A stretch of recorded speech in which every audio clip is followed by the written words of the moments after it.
Hello friends, welcome back to electrical topic. तो electrical topic में आपका स्वागत है। तो फ्रेंड्स, आज जो हम क्वेश्चन करने जा रहे हैं वो कि नेक्स्ट लेसन के क्वेश्चन है, जिसमें किन क्वेश्चनों के जो किस क्वेश्चन किस बेस पे आधारित होंगे वो होंगे कंडक्टर, सेमीकंडक्टर, इंसुलेटर और इलेक्ट्रिक केबल्स के आधार पर जो ये क्वेश्चन होंगे।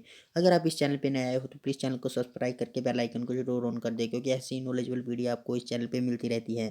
तो चलिए क्वेश्चन नंबर 1 से स्टार्ट करते हैं। क्वेश्चन नंबर 1 एक सिंपल सा क्वेश्चन है, ध्यान से पढ़िएगा। एक विद्युत रोधित केबल में क्षरण धारा एक विद्युत रोधी केबल में क्षरण धारा के बारे में पूछा हुआ है। तो इसके बारे में बता दूं, इसका राइट आंसर जो बी आएगा, बी इसलिए आएगा क्योंकि एक विद्युत रोधित केबल के क्षरण धारा क्रोड के साथ साथ जो है अक्षता प्रवाहित होती है और उपयोगी धारा क्रोड अक्षत तक त्रिज्या से प्रवाहित होती है। तो इस प्रकार नेक्स्ट क्वेश्चन जो आएगा, नेक्स्ट क्वेश्चन एक सिंपल सा क्वेश्चन है। उच्च वोल्टता अनुप्रयोग के लिए निम्न प्रकार का विद्युत रोधी उपयोग किया जाता है। मीन्स की जो उच्च वोल्टेज होती है उसके प्रयोग के लिए किस प्रकार का इंसुलेटर जो यूज़ किया जाता है? निलंबन प्रकार का, स्ट्रेन प्रकार का, या इनमें से कोई नहीं, या इनमें से सभी, या इनमें से कोई नहीं। तो फ्रेंड्स, इसका आंसर बता दूं, हाई वोल्टेज के लिए जो निलंबर प्रकार का जो है इंसुलेटर वो यूज़ किया जाता है। उच्च वोल्टता अनुप्रयोग के लिए निलंबर प्रकार का विद्युत जो कि 33 kVA तक की लाइन के लिए यूज़ किया जाता है और स्टेन टाइप का इंसुलेटर लाइन के अंतिम सिरे एवं मोड़ पर प्रयोग होता है। तो इसी प्रकार सिंपल सा अगला नेक्स्ट क्वेश्चन आएगा। नेक्स्ट क्वेश्चन एक इंपॉर्टेंट क्वेश्चन है, ऐसे ही क्वेश्चन जो कॉम्पिटिटिव एग्जाम और ITI एग्जाम में पूछे जाते हैं। तो कौन से वर्ग का विद्युत रोधन पदार्थ अधिक तापमान सह सकता है? तो इसमें जो है अधिक टेम्परेचर सह सकता है वो कौन सा वर्ग में आ जाते हैं? तो इससे पहले इस क्वेश्चन को ऑप्शन देखने से पहले मैं बता दूं, जो बाय वर्ग का होता है वो 90 डिग्री सेल्सियस तक तापमान सहन करता है, और जो ए पॉइंट का होता है वो 105 डिग्री तक होता है, और जो ई होता है वो 120 डिग्री तक होता है, और बी जो होता है वो 130 डिग्री तक होता है, और सी जो होता है वो होता है 180 डिग्री। तो सबसे ज़्यादा सी वर्ग का जो होता है वो हाई, मतलब ज़्यादा टेम्परेचर सहन कर सकता है। मीन्स कि 180 डिग्री सेल्सियस से ऊपर तक का टेम्परेचर जो वो सहन कर सकता है। तो राइट आंसर इसका सी आएगा, ये आपको याद ही रहना है इन टेम्परेचरों को। तो नेक्स्ट क्वेश्चन एक सिंपल सा क्वेश्चन है, निम्नलिखित में कौन विद्युत रोधी नहीं है? तो इसमें पूछा गया है कि कौन सा जो विद्युत रोधी नहीं है, कौन सा रेजिस्टेंस जो है नहीं है। तो इसमें जो है अपरक भी एक अच्छा विद्युत रोधी पदार्थ है, चारकोल भी अच्छा एक विद्युत रोधी, एबोनाइट भी एक अच्छा विद्युत रोधी, लेकिन शीशा नहीं है। अगर इसकी जगह कुछ एल्यूमिनियम कुछ भी दिया होता, अगर तांबा तुंबा, तो वो आंसर उसका वही आना था, लेकिन इन चारों के कंपैरिजन में पूछा है तो इसमें जो राइट आंसर जो शीशा ही आएगा, क्योंकि शीशा एक विद्युत रोधी नहीं है। यह विद्युत की सुचालक मिश्र धातु है। शेष सभी पदार्थ जो विद्युत रोधी है, चारकोल, एबोनाइट, अपरक आदि विद्युत रोधी पदार्थ होते हैं। तो राइट आंसर इसका ऑप्शन नंबर ए ही आएगा। तो इसी प्रकार नेक्स्ट क्वेश्चन आएगा। नेक्स्ट क्वेश्चन भी एक सिंपल सा क्वेश्चन है फ्रेंड्स, आपको बस समझना है इसको।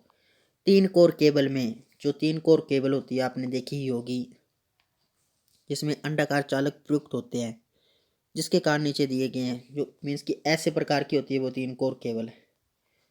तो ये जो कंडक्टर पूछा गया है इसमें जो अंडाकार जो होते हैं वो होते हैं, मीन्स की पता है हमें, होते हैं ऐसे।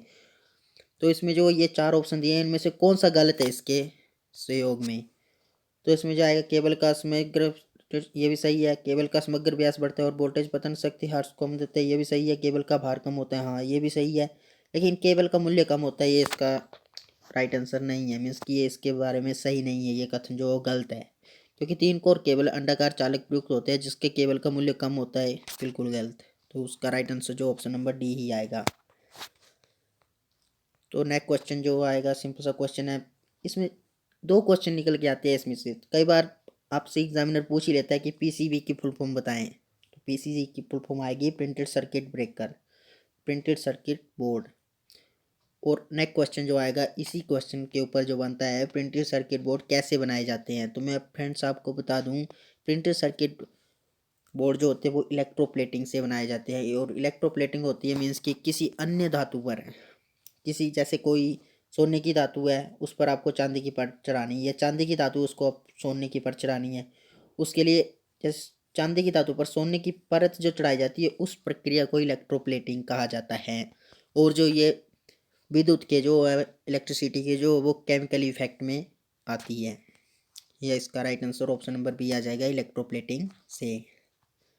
तो इस प्रकार नेक्स्ट क्वेश्चन जो आएगा, नेक्स्ट क्वेश्चन भी एक सिंपल सा क्वेश्चन है, ऐसे ही क्वेश्चन जो कॉम्पिटिटिव एग्जाम में हम हर बार पूछे जाते हैं। तो ये जो क्वेश्चन है, विद्युत रोधी निम्नलिखित में से किस पदार्थ से बने होते हैं। मीन्स की रेजिस्टेंस जो होती है विद्युत रोधी इंसुलेटर, वो किस प्रकार के बने होते हैं। तो मैं बता दूं ये ऑप्शन आपको हमेशा ही याद रखना है, पोर्सलिन के बनाए जाते हैं विद्युत रोधी इंसुलेटर, जो पोर्सलिन के बनाए जाते हैं, क्योंकि इंसुलेटर पोर्सलिन पदार्थ का बना होता है। यह विद्युत रोधी ओवरहेड लाइन हेतु fuse kit kat switch heating तथा अन्य प्लेटों आदि बनाने के लिए उपयोग किया जाता है। पोर्सलिन, जो भी आपके घरों में फ्यूज वगैरह लगे होते हैं वो पोर्सलिन से बनाए जाते हैं। तो नेक्स्ट क्वेश्चन एक सिंपल सा क्वेश्चन है, पूर्ण लचीले केबल को मजबूत करने के लिए किसको ढका जाता है। जो लचीला एक केबल होता है जब घर में नॉर्मल यूज़ होता है, उसको मजबूत करने के लिए किसके ऊपर जो स्टे जो लगाई होती है वो मतलब किससे उसको मजबूत किया जाता है। तो फ्रेंड्स मैं बता दूं इसका राइट आंसर जो आएगा ऑप्शन नंबर डी, मीन्स की आयरन की पट्टी से और केबल कवच से भी। केबल कवच मीन्स की जिसको हम इंसुलेशन कहा जाता है, उसके मजबूत किया जाता है। पूर्ण लचीले केबल को मजबूत बनाने हेतु इसको आयरन की पट्टी तथा कवच से ढका जाता है। इसमें सब मैं बता दूं केबल में जो सबसे पहले serving, armouring, bedding, sheath, insulator, conductor क्रम में होता है। मैं केबल को आपको अलग टॉपिक में पढ़ाऊंगा, इसके लिए आपको याद रखना है इस क्वेश्चन को। इस प्रकार नेक्स्ट क्वेश्चन जो आएगा, और उस केबल को याद रखने के लिए मैं आपको एक सिंपल सी ट्रिक भी बताऊंगा। इसके लिए वीडियो को चैनल को सब्सक्राइब करके बेल आइकन को जरूर ऑन कर दे, ताकि मैं वो वाली वीडियो अपलोड करूं तो आपको बेल आइकन से मदद से आपको जो वीडियो का नोटिफिकेशन मिल सके। तो इस प्रकार नेक्स्ट क्वेश्चन जो आएगा, नेक्स्ट क्वेश्चन देखने से पहले मैं बता दूं वीडियो को जरूर लाइक करें। तो नेक्स्ट क्वेश्चन जो है, किसी लचीले केबल के लिए सबसे उपयुक्त विद्युत रोधी है। मीन्स की जो लचीला केबल होता है उसके लिए सबसे उपयुक्त जो वो इंसुलेटर कौन सा है, ये इस क्वेश्चन में पूछा गया है। तो इसका राइट आंसर जो आएगा option number D, polyvinyl chloride. क्योंकि किसी लचीले केबल के लिए सबसे उपयुक्त विद्युत रोधी जो पीवीसी होता है, पीवीसी मीन्स की पॉलीविनाइल क्लोराइड। तो पीवीसी, इस क्वेश्चन से आपको एक और क्वेश्चन सिद्ध होता है कि पीवीसी की फुल फॉर्म क्या है। तो पीवीसी की फुल फॉर्म होती है पॉलीविनाइल क्लोराइड। पॉलीविनाइल क्लोराइड एक अच्छा विद्युत रोधी होता है, मीन्स की अच्छा इंसुलेटर होता है। ये रबड़ की अपेक्षा अधिक टिकाऊ होता है, मीन्स की रबड़ से अधिक ज़्यादा चलता है। आजकल जो है पीवीसी का प्रयोग अधिक मात्रा में किया जाता है, ये आपको पता ही है। तो आज का फाइनल जो क्वेश्चन आता है, वह केबल जिसका अर्थ करना आवश्यक है कौन सी होती हैं। अर्थ करना किन केबलों को आवश्यक होता है, जिसमें कि हाई वोल्टेज आ रही हो, उनको जो अर्थ करना जो आवश्यक हो जाता है। तो मैं बता दूं हाई वोल्टेज जो जाती है वो लेड शीटेड केबल जो में जाती है, तो इसके लिए इसको अर्थ करना जो आवश्यक हो जाता है। तो इसका right answer option number C आएगा। Thank you.